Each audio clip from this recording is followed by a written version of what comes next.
So for me specifically, after college, I did medical school, I did residency. I initially, after medical school, when you graduate from medical school, you choose a subspecialty of medicine that you want to focus on. So you can be a family medicine doctor, internal medicine doctor, you can be a radiologist, anesthesiologist. There are a number of different specialties that you can choose. And you go through something called the match to match into one of those specialties. So when I finished medical school, I actually had applied and matched into OBGYN. So I initially started my residency training as an OBGYN. I did a year of that training before deciding that it wasn't a great fit for me and I would prefer another specialty. So I ended up switching to radiology.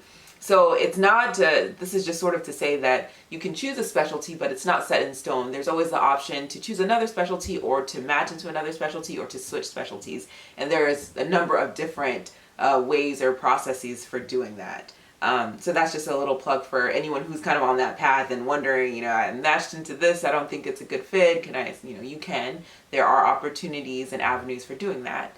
Now, you can talk about your journey. Yeah, it's interesting. So we did the match too, like she said. We actually did this thing called a couples match. So essentially we're trying to align our preferences so that we end up in the same institution. I kind of messed that up because I was interested in integrated plastic surgery. So I ended up matching into integrated plastic surgery, which is awesome. I love the field. I enjoy working with the patients. I enjoyed truly the reconstructive plastic surgery aspect of it. You dealt with facial trauma, hand trauma. You did reconstruction for patients who had any kind of wound on their body, including patients who had breast cancer and had mastectomies. I felt very honored being part of my patient's care team in terms of helping them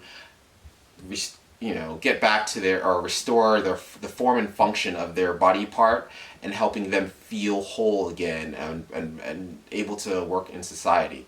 I too changed after my wife switched. About a year and a half later, I switched out of plastic surgery. Again, I enjoyed the field, but things that people don't think about is how the specialty affects their life. And for me, I knew that there were things that I wanted to do outside of medicine, and surgery is just a harder specialty to control your lifestyle or time.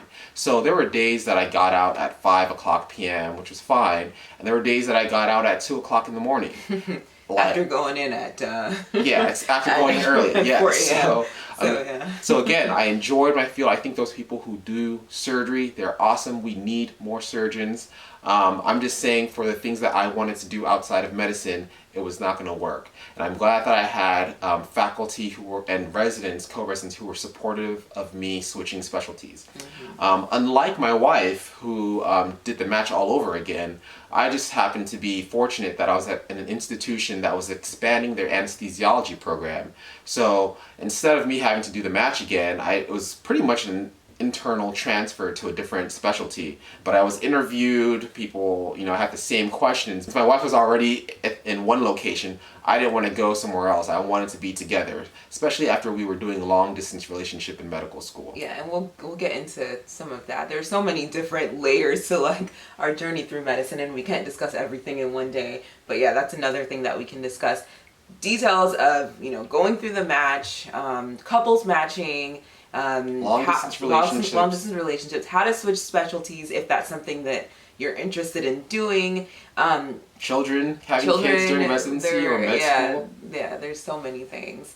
But I think it's worth saying that your journey through medicine, if you are thinking about medicine or if you're already on the journey through medicine, it's not always a direct straight shot. There are things that change, your perspectives that shift, and your things that you might want when you're younger are different from the things that you want when you're older, and how you see yourself living your life or practicing. So all of those things are fluid and changing, and sometimes our journeys are not direct. Sometimes they're circuitous, and you just sort of have to be open to that.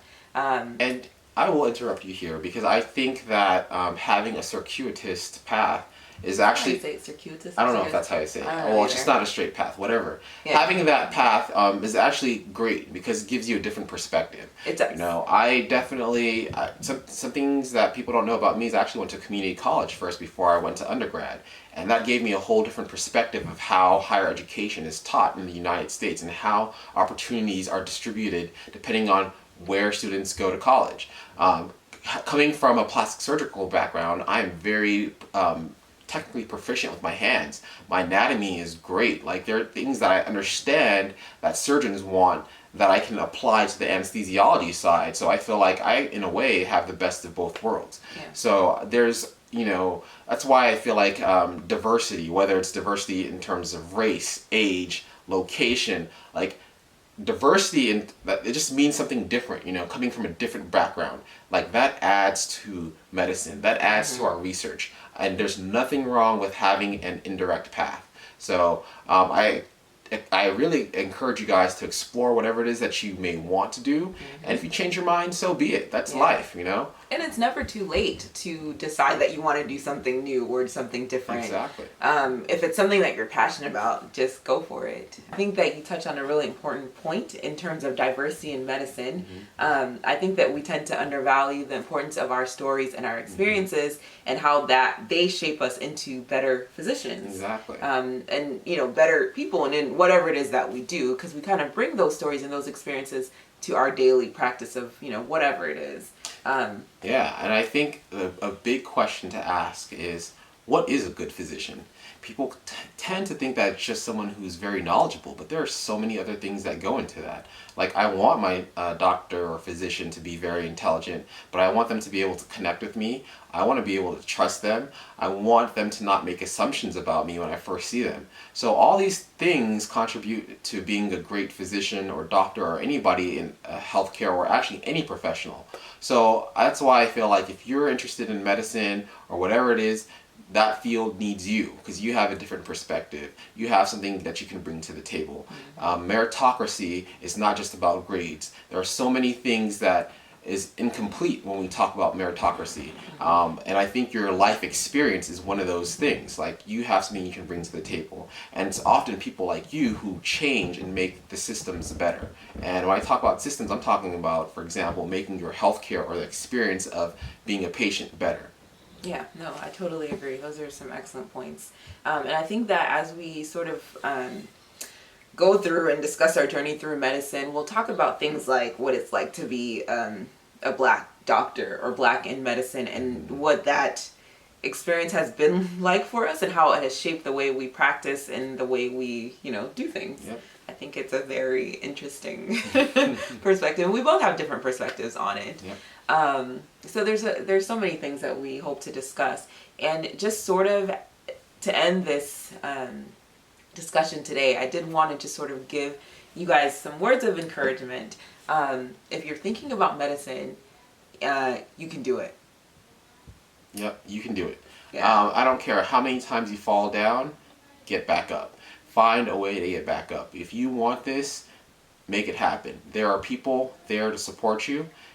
Heck, I'm going to give you guys my email address. You can contact us. We're here to support you, yes, too. we are here. So. Like, I will be that person telling you, yes, you can. And you can do it as long as you want it. You want it. Yeah. If you want it, you can do it. Medicine, and that's not even just medicine. Anything in life right? that you want, if you have perseverance and you have that passion, you'll get it. Yeah. You know? And it may not be, again, a straight shot. You may go through a journey, which I think adds to your experience, will give you a different perspective from other people. But if you want something, you can make it happen. Yeah. Even when you think it's impossible, and don't get me wrong, I am definitely a believer that there's two components in you or getting to where you want. There is a systems-based thing that you got to think about, and there's an individual thing.